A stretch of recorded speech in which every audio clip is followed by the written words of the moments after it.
Hello, my name is Jennifer Mercer, and I am the FOA Manager for Funding Opportunity 3106, the Domestic Manufacturing Conversion Grants. You are receiving this training as a selectee for negotiation under this funding. Before we begin, I'd like to talk about why our selectees are being asked to prepare the cybersecurity plan. The Office of Cybersecurity, Energy Security, and Emergency Response, known as CSER, reviewed FOA 3106 and concurred that selectees under all topic areas should be required to submit a cybersecurity plan that covers the project IT and OT equipment. CSER recommends the awardee use the medium or high-risk template designed for bipartisan infrastructure law awards. Per CSER, this template is designed to ensure that the awardee has the appropriate procedures in place or plans to develop procedures to secure the systems. Where the awardee does not have procedures in place, under the categories in the template, they should plan to develop those procedures by putting specific milestones in the template to develop appropriate protections over the project lifecycle. The cybersecurity plan should be a living document that is updated throughout the project lifecycle. It is recommended that the awardee submit an initial plan with milestones to maintain the plan and improve it prior to contract execution, and then improving and maintaining the plan and completing any milestones be required in the contract. The following cybersecurity training has been provided to assist you in this effort. Now I'll turn over to Chris Sweeney, our cybersecurity trainer. Thank you.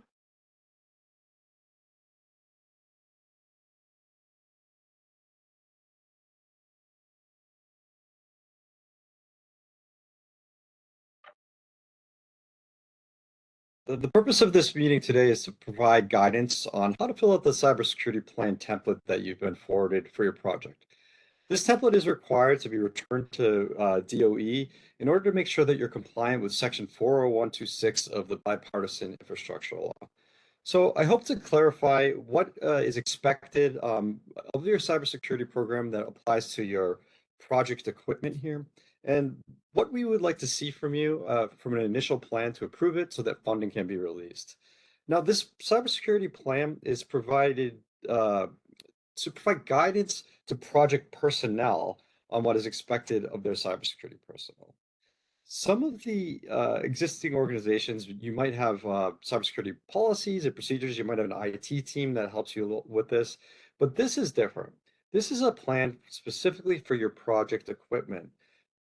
Um, and the plan is targeted towards your project personnel, so you're all on the same page on what's required and how to secure your equipment. More and more these days, we're seeing, we're saying it's not if you'll experience a cyber event, it's when. So it's really important to make sure that your equipment is secure and that this plan is available to all project personnel, including those from your subcontractors or sub-awardees that are supporting the project. Um, the plan template here is designed so that you can introduce your project strategies, policies, and procedures that are related to cybersecurity. It's also to make sure that DOE can do our due diligence to make sure that the project has the appropriate protections. So I'm going to explain the roles of the cybersecurity program of DOE, the national labs, which are DOE affiliates that we work with. Um, so DOE and the DOE program offices, uh, we assign the plan to the labs that review the plan. So it'll come in. I'll do a compliance review on it to make sure that you completely answered the questions or have milestones in spots where you don't have that information. Um, DOE, my role, we provide funding to the national labs, and we help determine milestones on when to check in on your project. Um, when we're judging on whether the plan is adequate for acceptance, we're making sure that the questions in the template are fully answered, that uh, the requirements of Section 40126 are satisfied, and the template is designed to judge for whether you have a project program that will align with the requirements of the law. We work with the Pacific National Lab, uh, which is our lead lab. They've worked on past grants, so they have a lot of experience on what type of protections, cybersecurity protections projects should use. And they're also available to provide technical guidance support if your team is in need of that. either coming up with your initial plan or strengthening the plan to maintain and improve it over the project life cycle. There's some other support labs that work with the lead lab. Uh, Advising the lead lab sorts is a uh, serves an advisor role, but they also the lab that you'll be interacting with could be NREL, INL, or PNNL. They all work together. They're all under confidentiality agreements.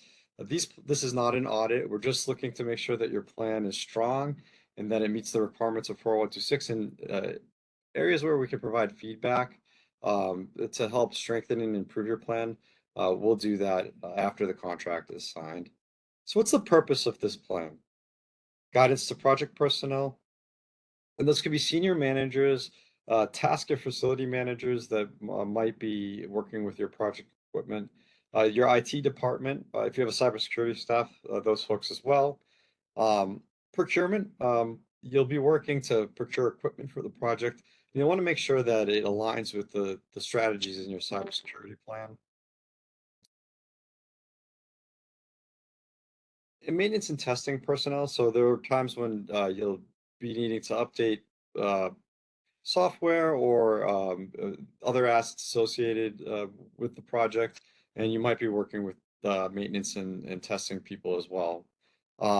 Again, this plan should be available to all project personnel. It should be something that's a living document, um, and it's something that you should be uh, looking at. So the template that we have here, it covers 10 domains that are covered in the C2M2 program, which is Caesar's a guide on how to set up a cybersecurity program and how to judge whether your program kind of aligns with the, the most current policies and procedures. And that can be found on Caesar's website. But we classified the cybersecurity policies into 10 modules that you can see here. So asset change and configuration management, threat and vulnerability management, risk management, identity and access management, situational awareness it's sort of like your Norton antivirus. If you just have a laptop to, to see what's going on your equipment. Event and incident response. So this is when you have a program or a policy on if you do lose a piece of equipment, unfortunately, or if you have a cybersecurity incident, how you can react to it so that your operations are up against, so you don't lose too much project time.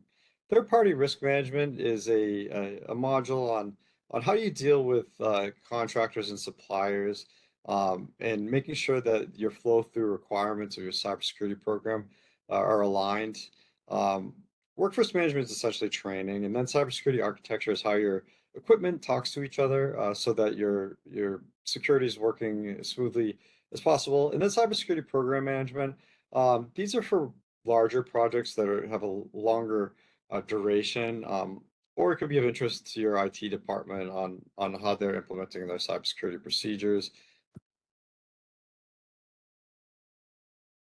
So in the guide that you'll get, the focus is to provide high-level descriptions. Um, Basically, we need a summary of project activities, and so if you have a policy, a cybersecurity policy, you can just list the name of the policy and say, this is our policy on ID and access management, and just a short description of what that policy is. We don't need you to submit those actual policy documents. Um, Things that are business sensitive, personally identified information should not be included. So don't put the name of the manager of the project, just say project manager. Um, you don't need to say the exact equipment you're using. You can just say laptop instead of the model of laptop, for example. Um, if you do need to provide technical details because you want some feedback on it, or it's going to be too difficult to describe your program without those details, um, just reach out to us. If this is information that you don't feel comfortable that you need to share, we can let you know whether or not you should share it with us, if it's something we'll need to see. So I'm not going to read the low risk template here. We have several different templates according to the risk of the program. This is a medium risk program. So you'll be filling out the medium risk template, which either was distributed to you by your program manager, or it can be found on the Caesar website. Um, the three main questions we look for are just detail we need to know on how you're implementing the program, what procedures you're using, and what they're based on. So we ask, what's the plan to address this specific area? Um, and for that, it's perfectly fine to just say, we have a policy, it's called this. You can put a link to the policy there just so that, this is something that you'll be using for all project personnel so that they can click on it and go and see for themselves. We don't need those details. So if it's an internal link, that's fine. Um, and then we'll ask, what standard guideline or industry best practice this procedure is based on.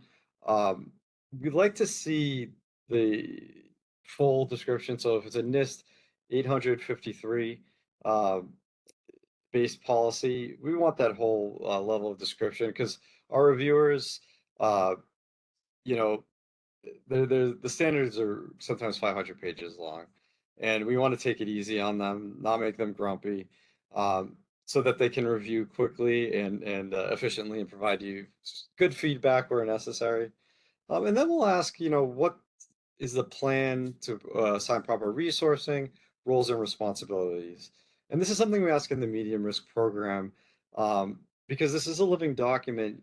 You'll need to think about, um, the costs of cybersecurity, who needs to make sure that these roles are getting done. Some organizations will have IT folks or cybersecurity team that you'll work with, and that will be the person that helps make sure this is done. Some smaller groups, it might be the project manager that needs to, um, you know, keep a tracker to make sure that the cybersecurity program is being implemented. Um, and then responsibilities. So without a person assigned to responsibilities, we find that things don't often get done. So this is sort of the project management element of the template, and this is why this document's going to be so useful for your team as you're implementing the project. So you'll have a sort of a guide there telling even new folks exactly what they have to do, what policies they need to follow, and you'll have that the reference of what guideline it's based on.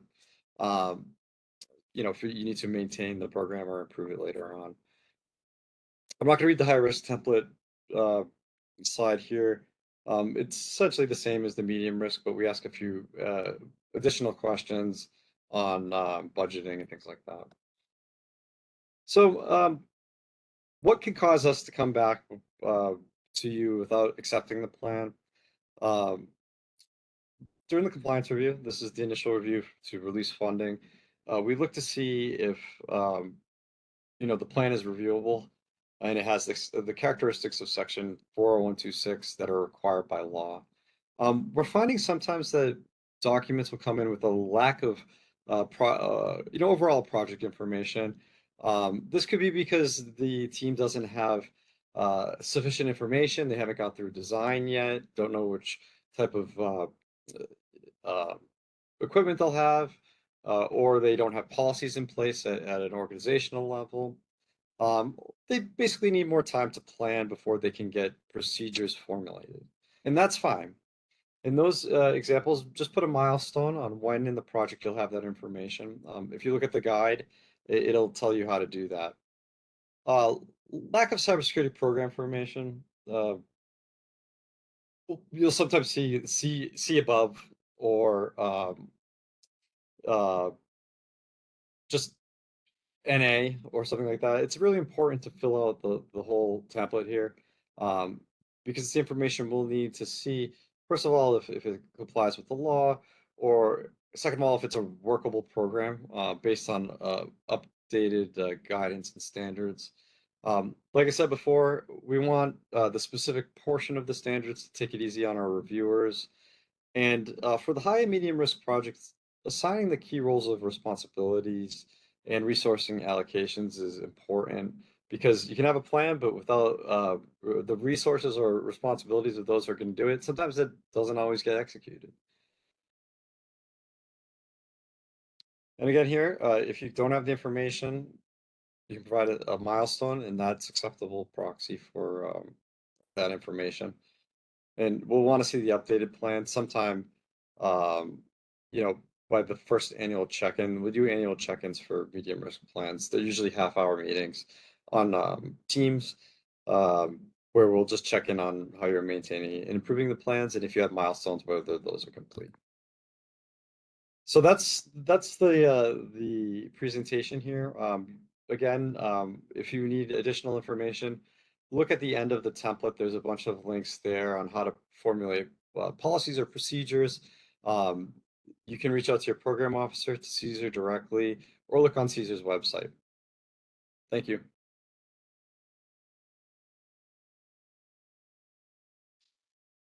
All right.